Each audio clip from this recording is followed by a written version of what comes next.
Olá, um abração para você, seja bem-vindo a mais um Poder Político. Vamos falar de política, falar dos assuntos importantes nesse ano eleitoral aqui na cidade de Anápolis, sempre ao lado do jornalista Marcos Vieira e do Lucivan Machado. Estamos aqui para falar de política e, é claro, movimentação política na cidade intensa nesses últimos dias e só tende a partir de agora a se intensificar ainda mais. Vamos começar com algumas coisas no varejo aqui. Primeiro, em relação à decisão do DC, Lucivan e Marcos Vieira. O DC vinha trabalhando o nome do pré-candidato a prefeito, Robson Guimarães, mas o DC deve refluir dessa ideia com o intuito de apoiar ou de fazer uma parceria com outro partido para talvez indicar o vice em uma outra chapa. É por aí? É sim, Oswaldo. Eu tive a oportunidade de conversar com o Jorge Bezerra, que é o presidente desse aqui em Anápolis, o Marcos, e ele me disse que é praticamente certa essa decisão, ele vai confirmar isso na segunda-feira, mas é praticamente certa que isso vai acontecer mesmo, porque, segundo ele, os vereadores, os pré-candidatos a vereador que estão pedindo. Eles estão pedindo que eles preferem ter uma chapa majoritária mais forte, que possa concorrer mesmo, porque estou dizendo o que o Jorge me disse, gente. Segundo eles, não veio sim tanta chance do Robson ser eleito, então os pré-candidatos preferem que tenha uma chapa majoritária mais forte para que possam viabilizar as suas candidaturas. Qual é o impacto prático dessa mudança para o processo que a gente tem aí hoje? A gente tem primeiro que é aquilo que a gente falava em um dos programas anteriores, o afunilamento. Tinha alguns que a gente já tinha ideia que estava colocando o nome na mesa para poder participar de um debate aí, fazer uma coligação, para ter participação em um futuro governo. E aí, obviamente, passa a ser disputado, porque em eleição qualquer partido, qualquer sigla, qualquer tamanho interessa para quem está na disputa. Então a gente sai, eles tinham 2 pré-candidatos no começo da nossa conversa aqui, quando a gente começou a falar de eleições. Eram 2. E agora decide que não vai ter nenhum. Quem está no DC é o quê? Decista? O que é? Pode ser. Democrata cristão. É um democrata cristão. Então, os democratas cristãos lá do partido, eles querem que o partido indique o vice de alguém. E aí tem uma conversa, um diálogo com o Brigadeiro Bragança, do Republicanos. Só que o Brigadeiro Bragança também tem uma discussão com o PRTB do Edson Tavares e com o MDB do Márcio Correia. Eu não sei onde o DC vai encaixar aí. Da minha parte, eu entendo o seguinte, que para o processo eleitoral como um todo, né, considerando todos os pré-candidatos que estão colocados aí, eu acho que essa decisão do DC, ela impacta pouco. Também. O impacto maior é para os 2 partidos, internamente para eles, para o DC e para o Republicanos. Não sei se vocês estão entendendo o que eu estou querendo dizer aqui. Sim. Eu acho que o impacto é mais interno para eles. Para o processo em si, eu não vejo muito impacto nessa mudança, não. Se fossem com 2 candidatos, ou os dois partidos se juntando para ter um candidato, uma chapa só, eu acho que não impacta tanto no processo, mas internamente para os partidos, obviamente que impacta. Inclusive, e de maneira muito especial para os candidatos proporcionais. Inclusive, eu não vejo uma candidatura do Republicanos. Vou ser muito sincero aqui, me desculpe, meu amigo Brigadeiro Bragança, o Gerson Falati. O partido ele é presidido pelo deputado João Campos. João Campos é ligado, sim, com umbigo e tudo com a igreja evangélica de Anápolis. E as igrejas evangélicas de Anápolis, os principais líderes já fecharam com o Roberto Naves.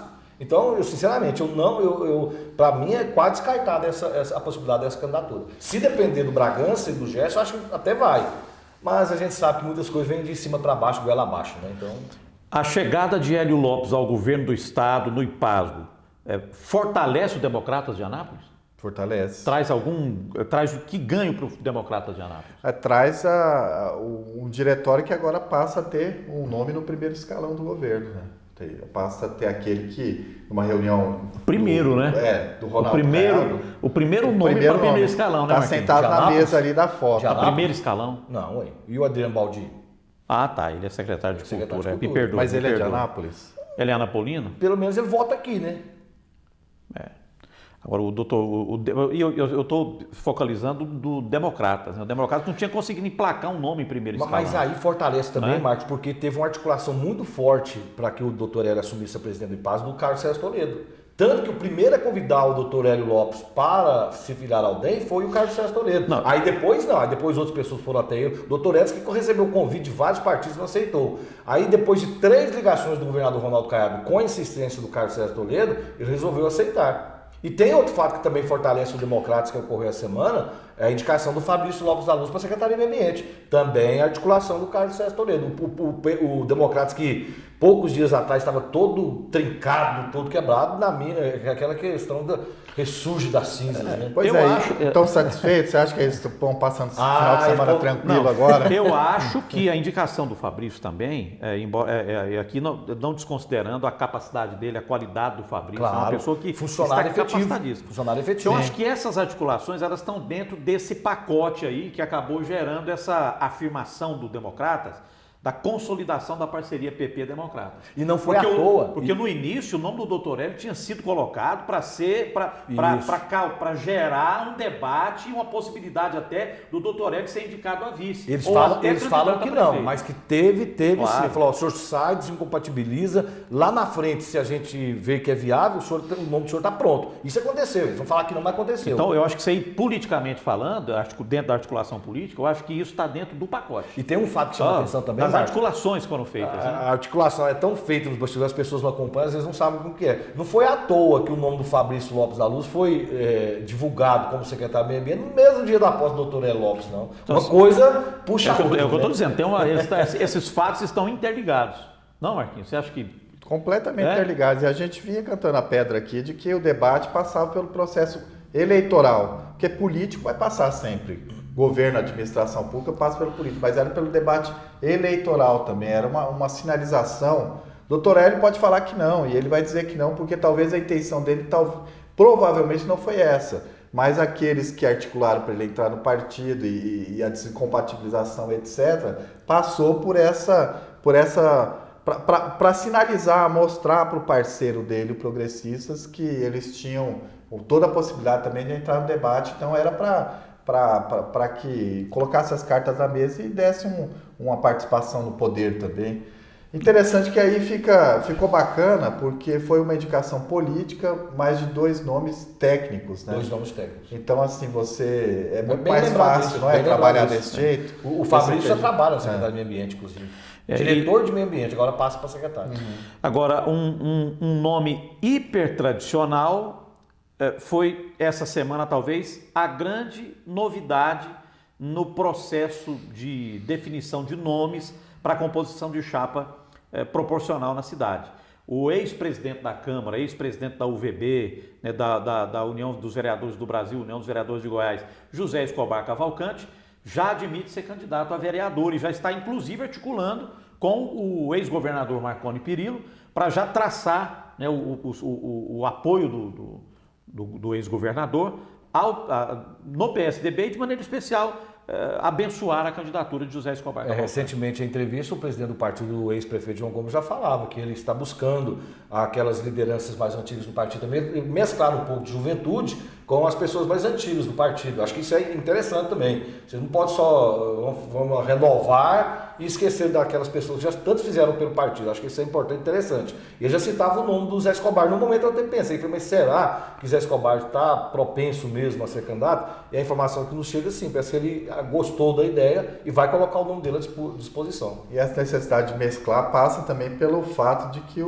precisa, né? O partido precisa para ter uma chapa mais forte, porque o PSDB foi desidratado aqui na cidade, perdeu os vereadores que podiam ser candidatos à reeleição. E aí, colocando esses nomes, eu acho que dá uma animada mais na turma lá na disputa. Eu acho que o grande desafio do José Escobar é ele se reinserir num processo eleitoral, porque ele já está há muito tempo fora das disputas. Isso, verdade. Embora ele gravite bem aí nos bastidores. Coordenou campanhas. Campanhas para prefeito aqui em Anápolis, ele coordenou, participou. Tocantins ficou também. Algum tempo fora lá no Tocantins. Então ele acabou se distanciando um pouco da disputa eleitoral, não é? De ir de candidaturas. Então esse talvez seja o grande desafio dele, se recondicionar nesse meio aí, não é? Porque você discutir aqui capacidade, a competência, o conhecimento de uma pessoa como o Escobar em relação ao legislativo, isso aqui é inquestionável. Ele tem um livro, né? Manual do Vereador, né? O manual do vereador foi ele que fez. O União dos Vereadores do Brasil foi presidente. Então, ele é consultado por... Eu concordo com o Orisvaldo. Ele é consultado por candidatos, por vereadores, em relação a várias coisas ligadas ao legislativo. Ele tem que se encaixar nesse novo processo. Então ele vai conseguir, né? Se reinserir nesse meio, esse eu acho que é o desafio dele. Que essa campanha a gente sempre tem que lembrar, uma campanha diferente porque tem a pandemia, então redes sociais, o virtual vai ser importante. É verdade. Um abraço para o José Escobar Cavalcante. Aí então, o pessoal está sempre acompanhando a gente, né? Olha, a novidade também em todo esse processo foi o adiamento das eleições, já confirmado, né, por uma proposta de emenda constitucional aprovada no Congresso Nacional. As eleições agora primeiro turno no dia 15 de novembro, segundo turno no dia 29 de novembro.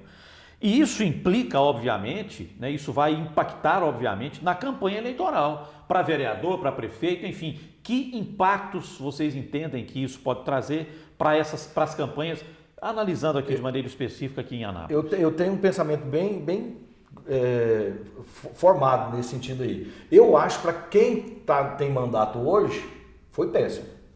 Eu acho que foi péssimo. Eles queriam que fosse rápido, acaba com isso logo, vamos fazer em outubro mesmo, está tendo muito desgaste essa questão da pandemia, enfim. Agora, para aqueles que ainda não estão no mandato como vereador, prefeito, vice-prefeito, enfim, para isso foi bom, vai ter um tempo maior para poder se apresentar à população. Agora, não falando só do prefeito não, o próprio vereador, está louco para isso acabar logo.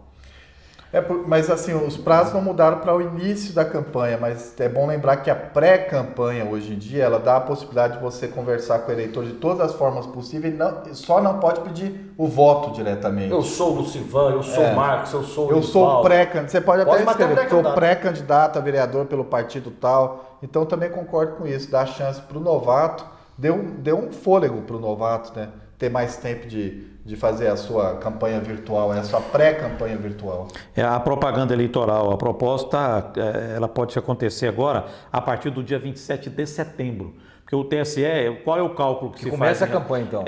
A propaganda eleitoral é no início da campanha. Qual é o cálculo que o TSE inicialmente já colocou? É que as datas do calendário eleitoral contadas a partir de 1º de julho, você tem que acrescentar 42 dias nela. 42. Você vai somar... O que aconteceria no dia 1º de julho, por exemplo, você calcula 42 dias para frente. 12 de agosto. É o caso da desincompatibilização de funcionários públicos, né? Inclusive, aqui na Prefeitura de Anápolis, alguns adiantaram que o prazo final me parece que era 3 de julho. E alguns, como a folha fecha dia 30, trabalharam até dia 30, já se desincompatibilizaram. E pelo menos no diário oficial eu já vi que pelo menos 3 deles, que haviam se desincompatibilizado no dia 30 de junho, retornaram. Alguns que saíram, por enquanto eu não vi se eles voltaram não, mas pelo menos 3 pré-candidatos funcionários da Prefeitura voltaram. Agora não sei se essa mudança vai resolver alguma coisa. Eu não sei a justificativa para adiar a eleição, para mudar 42 dias da eleição. Sabe, a gente tem que... Eu também não sei. Qual que é o... Por que 42? Era por causa da pandemia, mas assim, é estratégia no dia da votação, sabe? Não, porque você calcula, o primeiro turno era 4 de outubro e agora o primeiro turno é em 15 de novembro. Eu imagino que de 4 de outubro a 15 de novembro são 42 dias. Não, eu digo assim, eles mudaram por conta da pandemia, mas tá assim... Lá nessa nova data vai estar mais tranquilo? Ou às vezes vai Quem pode pior. Quem pode garantir que em 15 de novembro vai estar tudo ok, que você pode fazer às vezes até pior, né? Agora tem um fato nessa... O que eu quis dizer, Luciano, que o foco é o dia da votação, isso. Na minha opinião. Eles estão pensando ainda, não está fechado ainda, se vai determinar um horário específico só para idosos. Então, aí é uma resolução do TSE, não há necessidade do Congresso. Estipular horários. Os idosos de idade tal vão votar a partir de que horário tal, mais ou menos assim. Aliás, é importante dizer que, embora você já tenha acompanhado por aí datas da mudança do calendário eleitoral, elas só serão realmente efetivadas, oficializadas, quando o TSE estabelecer isso oficialmente. Ainda não foi feito isso, mas não deve mudar aí muito dessas datas que já foram colocadas. Agora tem um fato que está me chamando muita atenção. O prazo final para prestação de contas é 15 de dezembro. Então, até dia 15 de dezembro, os candidatos, todos eleitos e não eleitos, devem prestar contas à Justiça Eleitoral. Só que aí, no dia 18, 3 dias depois, é a diplomação. Hoje, na atualidade, só é diplomado aquele que tem a sua conta aprovada. A não ser, não, mas dá também. Os juízes poderão fazer um mutirão em 3 dias e analisar apenas as contas dos que foram eleitos, né? Depois eles vão olhar as demais. Deve ser isso, que apenas 3 dias, com essa morosidade, com todo respeito ao Poder Judiciário. Às vezes é até por falta de funcionários mesmo. Em 3 dias, será que eles vão conseguir fazer isso? Ou será que vão diplomar sem analisar todas as contas, depois ver o que faz? E vem de uma campanha que tem um monte de demanda, né? Claro. Ao longo da campanha. Então isso é preocupante, isso aí, viu, Oswaldo? É preocupante. Bom, não, é o que eu disse, a não ser que mudem. Hoje só é diplomado aquele que tem a sua conta aprovada. Pode ser que eles passem por cima disso e depois eles analisem essas coisas. A transição é com o carro andando, praticamente. É dia 18, praticamente. Eu acho que você já vai para o segundo turno e fala, ó, eu estou no segundo turno, meu secretário de saúde vai ser o fulano de tal, o secretário de educação é tal, vai ser mais ou menos. Você já tem que divulgar o seu secretariado antes da eleição. Isso aqui em Anápolis já deu confusão, para divulgar secretariado antes de eleição. Pegou muita gente pelo pé isso aí. Mas é uma estratégia que dá voto também, né? O presidente da República usou isso muito bem, né? Usou bem, né? Mas não é todo mundo que tem um Moro a tirar cola, né, velho? Agora é o seguinte... O tiro pode sair pela culatra. Uma situação interessante para a gente fechar aqui o nosso poder político, a gente analisar aqui, é que essas eleições também elas vão apresentar para a gente situações em que pessoas de uma mesma família estão disputando a eleição para vereador, mas em campos diferentes, em trincheiras diferentes, em partidos diferentes, alguns até, né, com programas antagônicos. Anápolis tem algumas situações dessa natureza para essas eleições. Por exemplo, o ex-deputado José de Lima é candidato a prefeito por um partido. Patriota. Pelo Patriota. O filho dele é pré-candidato a vereador. Liminha. Por um outro partido. PV. Pelo PV. E o Paulo de Lima, que é irmão do Zé de Lima, é candidato a vereador pelo PDT. E tem o Marcelo Madeira, Paulo que é sobrinho dele. É sobrinho dele, também candidato pelo PV. Os dois primos, o Marcelo Madeira e o Liminha, os dois são pré-candidatos a vereador pelo PV. Tem mais ninguém da família, não? Paulo de Lima não foi pro PSB, não? Não, desculpa, é verdade, desculpa, bem lembrado. Que estava com o Jackson. Paulo de Lima com o Jackson, né? Jackson Chá, PSB. Exatamente. Desculpa, foi falha nossa. PSB. É que muda demais, hein? Bom, vamos lá então. Aí, Orizal, tem um fato que chama atenção. Não vou dizer inimigos, mas o Zé de Lima e o Paulo de Lima hoje, os dois não conversam. Não se bicam. E o filho do Zé de Lima está no partido que vai apoiar o prefeito Roberto Naves. Só que o pai dele é candidato a prefeito. Aí, gente, tem um detalhe interessante, que o presidente do PV é o Domingos. O Domingos garantiu ao Liminha que ele pode, sim, ser candidato pelo PV e apoiar o pai dele pelo PRTB. Só que tem um detalhe. Se ele conseguir a eleição e se algum suplente questionar na justiça, isso pode dar problema. Pode ser. Mas o presidente me garantiu. Não está escrito na lei que infidelidade. Gera expulsão. Então tem que tomar bastante cuidado. Mas tem um documento do presidente. Não, a lei do que estabelece as regras para as eleições não fala, o presidente pode garantir você apoiar outro candidato. É o que vale a convenção. A convenção vai decidir apoiar o candidato do PP, né? Então, bom. O coronel Adailton, ele é do Progressistas e ele é um pré-candidato a prefeito, né? Vai estar colocando seu nome como pré-candidato. E o filho dele, o Adailton Júnior, é candidato a vereador por um outro partido. MDB. Pelo MDB. O MDB vai ter candidato, o Progressista também vai ter. É a mesma situação? Quer dizer, estão em lados opostos? Estão, porque o coronel Adailton se coloca como pré-candidato pelo Progressista, que vai para a convenção, não tem problema. Ele acha que não consegue a vitória na convenção. E ele nos disse agora recentemente que, não aprovando o seu nome na convenção, ele vai esperar definir quais serão os candidatos aprovados, mesmo aqueles que estão no nome, porque agora é pré-candidato. Assim que confirmar o nome do candidato, ele vai definir quem vai apoiar, mas não deve apoiar o Progressista. Eu até perguntei, mas o senhor não teme uma expulsão do partido? A resposta dele foi a seguinte: eu estou expulso do Progressista há muito tempo, eu sou deputado, nunca me perguntam nada, nunca me colocam nada do que está acontecendo. Então ele não deve apoiar o Progressista. Se o nome dele não for o que eu acho que não vai ser, né? Ele deve apoiar o Márcio Correia, vamos deixar bem claro. Essa é uma discussão até para uma outra oportunidade, mas ou você encara democraticamente uma disputa dentro do seu partido, ou se você não concorda com ele, você sai. Só que aí perde o mandato. Eu acho que mas aí eu acho assim que há um... Eu penso dessa forma. Se eu fosse político, se eu não concordar com o que está acontecendo no meu partido, porque tem que ser na maioria, vamos para a convenção, a maioria, o progressista, a maioria definiu que tem que apoiar Roberto Naves. Se eu não concordo, eu saio, eu não vou... pronto. E principalmente porque não há... Ou senão eu apoio. E principalmente não há uma perspectiva de poder contornar essa situação daqui para frente. Eu também Pelo concordo com contrário, isso. a situação vai complicar mais ainda. Não sei se... Eu concordo É? também. E a estratégia de o filho dele ir para um partido diferente do dele, Estranho, né? sabe? Não é? É. E o Samuel Gemos, né? Samuel Gemos, Samuel que Gemos. era pré-candidato a prefeito do PSDB. E poucos ficaram. O João Gomes, que é o presidente, chamou o Samuel Gemos, conversaram, o João Gomes assumiu. Ele ia ficar colocou ele na na comissão provisória, ele estava na comissão provisória. E o João Gomes ficou sabendo que ele estava filiado no MDB através da mídia, da imprensa napolina. Eu não sabia, ficou de surpreso. O Samuel Samuel Gemos Gemos. tem foto com todo mundo, não tem, cara? Tem. Só que aí o Samuel, quando ele se filiou ao MDB, já tinha expirado aquele prazo lá, então ele não pode ser candidato. Aí como ele não pode ser candidato a prefeito, a vice-vereador, quem é o pai dele? São Antônio Jorge Gemos, doutor, né? Que é do...